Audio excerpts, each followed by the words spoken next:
Let me paint a picture for you. You get that email from HR. The subject line is something like, important 401k updates and match information. You sigh, you open it, you see the words employer match, vesting schedule, and contribution limits. Your eyes glaze over. You've got 15 other tabs open, you've got a meeting in 10 minutes, so you do what feels right. You pick a number. You think, okay, 3%, yeah, that feels fine, I'll take the match. You set it, you forget it. You think you're being responsible. You think you've checked the box. Here's the thing, that instinct, that just get it done mindset, that single seemingly harmless decision of picking 3% because it felt safe, that mistake, my friend, is a $750,000 mistake. Not a typo, 750,000.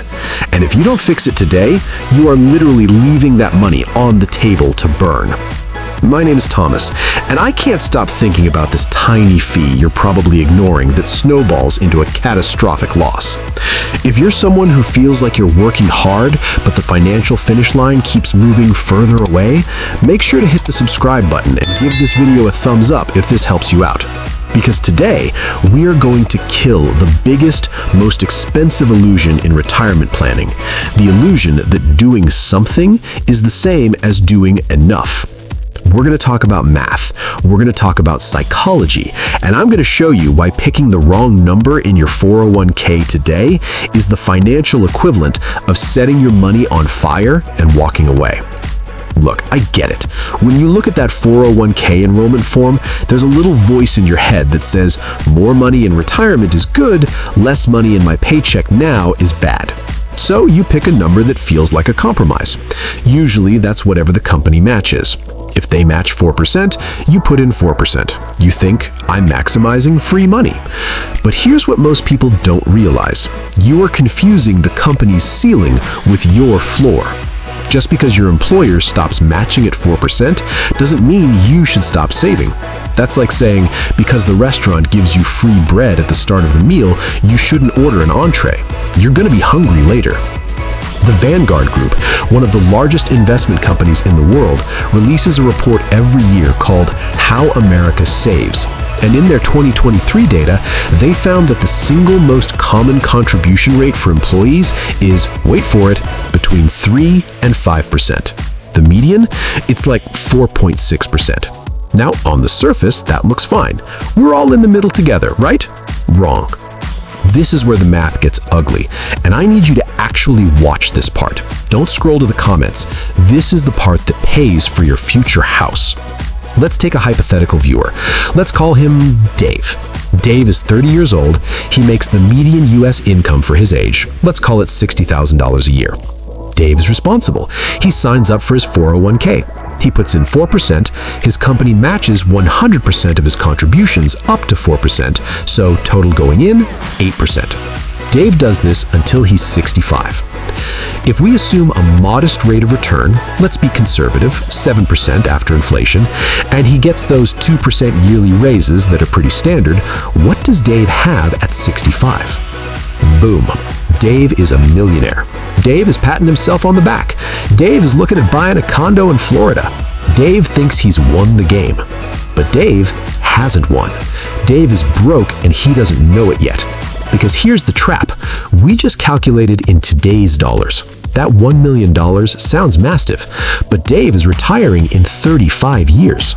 Here's a stat that will ruin your day. With a historical inflation rate of 3%, the purchasing power of $1 million in 30 years is roughly equivalent to about $412,000 today. So Dave, the responsible 4% guy, is actually trying to retire on the equivalent of $412,000 total savings. Do you know anyone living comfortably on $412,000 total savings? That's barely enough to generate $16,000 a year in income using the 4% rule. Dave's going to be eating a lot of generic brand beans in retirement. Now, this is where it gets really interesting. Let's rewind. Let's go back to Dave at age 30. Same salary, same company, same match. But this time, Dave listens to this video, and instead of just taking the path of least resistance, he makes a conscious choice. He says, you know what, I'm gonna bump my contribution up to 15%. Now, I can already hear you.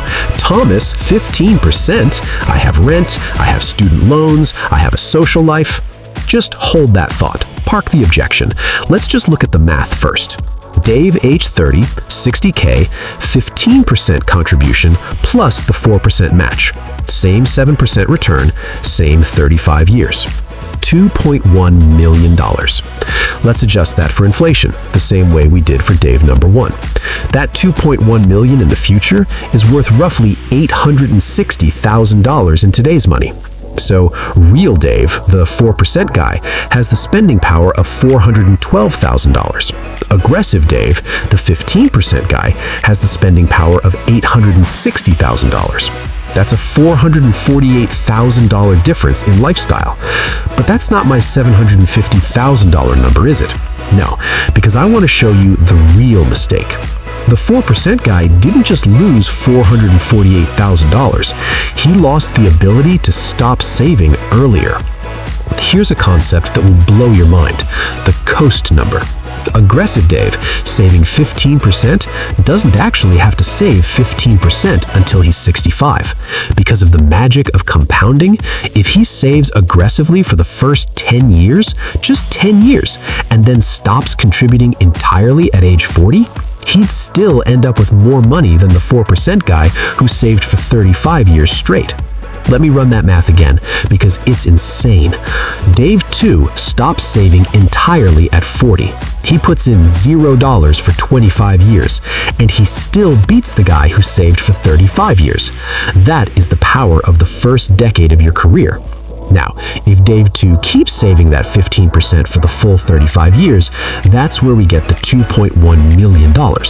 So what's the actual dollar cost of picking 4% instead of 15%? It's the $2.1 million you don't have minus the $1 million you do have. That's a gap of $1.1 million future dollars. Adjusted for inflation, the spending power difference is roughly $750,000. That's a house. That's decades of travel. That's healthcare without stress. All because you picked 4% instead of pushing yourself to 15%. Now, let's address the elephant in the room, the objection you were screaming at your screen earlier. Thomas, I literally cannot afford to save 15%. My rent is too high, my car payment is too high, I live in an expensive city. I hear you, I do, but we need to talk about what's actually happening here psychologically. There's a concept in behavioral finance called present bias. It's the tendency to overweight the value of immediate rewards at the expense of future rewards. We are biologically wired to care more about the $200 we see in our checking account today than the $75,000 that $200 could turn into in 40 years. Your brain doesn't recognize the future you as real. It recognizes the hungry, bored, anxious you right now. So when you look at your budget, your brain screams, "Need money now," and you listen. But here's the thing that changed my life. It's called the lifestyle creep trap. Most people think, I'll save more when I get a raise. That's a beautiful lie we tell ourselves. Data from the Bureau of Labor Statistics shows that when people get a raise, they spend 70% of it. They don't save it. They upgrade their apartment, they lease the nicer car, they eat out more. You are never going to feel rich enough to save more. It's never going to be the right time. The money will always burn a hole in your pocket unless you trap it first. You have to use the psychological principle of the paying yourself first, or what some people call pain now, gain later. You have to trick your brain. If you increase your 401k contribution to 15% and you've never done it before, yes, your next paycheck is gonna look ugly. You're gonna feel it. But here's the secret that the rich know that the poor don't. Human beings are incredible adapters. What feels painful today, that $200 less in your checking account, will feel normal in 6 weeks. You will adjust your spending. You will find a way to cook at home more. You will find the cheaper cable package. Your lifestyle will compress to fit the new number. But if you don't force the compression, you will just inflate your lifestyle to eat up every single dollar you earn. Let's make this real. Let's talk about what 15% actually looks like for a person. Let's say you make $60,000. We already did Dave's math. 15% of $60K is $9,000 a year. That's $750 a month. I know, you just spit out your coffee. $750 a month is a lot of money. It's a car payment. But is it? Or is it a choice? Let me give you a breakdown of how to find $750 a month without losing your mind. This is gonna sound like a cliche, but it's because cliches are true. Look at your subscriptions. The average American, according to a study by West Monroe, thinks they spend about $80 a month on subscriptions. In reality, they spend nearly $250. You have 5 streaming services, a gym you don't use, a meal kit, a box of random dog treats, and a music subscription. Kill the ones you don't use. That's $150 back. Look at your transportation. The average cost of owning a new car is over $700 a month, according to AAA. That's insane. If you drive a 10-year-old Honda Civic that's paid off instead of a shiny new SUV with a payment, you're already at your 15% savings goal right there. Look at dining out. The typical American family blows through $300 a month just on restaurants and coffee. Cut it in half. There's another $150. I'm not saying you have to live like a monk. I'm saying you have to make a choice. Would you rather have the Uber Eats and the new car payment now? Or would you rather have the $750,000 and the freedom to work because you want to, not because you have to, when you're 65? Because that's the actual trade-off. It's not about deprivation, it's about prioritization. All right, enough doom and gloom, enough math. Let's talk about what you do when this video ends and you close your laptop. Here are your 3 steps. Do them. Don't wait. Right now, pause this video. Okay, don't pause it, but take out your phone. Log into your 401k provider, Fidelity, Vanguard, Principal, whoever. Look at your contribution rate. If it's under 10%, you have a problem. If it's under 6%, you are in the danger zone. I want you to increase it by 2 or 3% today. Just do it. You won't miss it as much as you think. If you're at 4%, bump it to 7%. Do it now. Don't wait for the next open enrollment period. You can change this online whenever you want. Most 401k plans have a feature called an annual escalation. This is the cheat code. Set your contributions to increase by 1% every single year. Do it until you hit at least 15%, ideally 20%. You get a 3% raise at work next year, you won't even feel the 1% increase in your savings rate because your paycheck still goes up. You're robbing your future self's raise to pay your past self's retirement. It's genius. Here's a horrifying statistic from Vanguard. About 1 in 4 participants in 401k plans are invested too conservatively, and a significant portion of younger workers have their money sitting in something called a target date fund that's too conservative, or worse, a stable value fund or money market. If you don't pick your investments, some plans will leave your money in a cash equivalent. Do you know what cash earns over 40 years? Nothing. It loses to inflation. Look, if you're under 50, you need to be aggressive. You should be in a broad market index fund, an S&P 500 index fund, or a total stock market index fund. The expense ratio should be low, like 0.05% low. If you don't know what a ticker symbol is, just look for the fund with the word index in the title and the lowest fees. Put it all in there. Don't touch it. Don't look at it when the market crashes. Just keep buying. My grandfather used to tell me something that I didn't understand until I was 30. He said, "Son, it's not about how much you make, it's about how much you keep."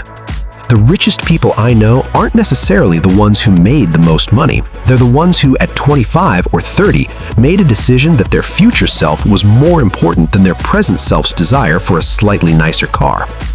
That 4% contribution feels safe, it feels responsible, but in reality, it's a trap. It's the illusion of progress. You have to be willing to be a little uncomfortable now to be wildly comfortable later.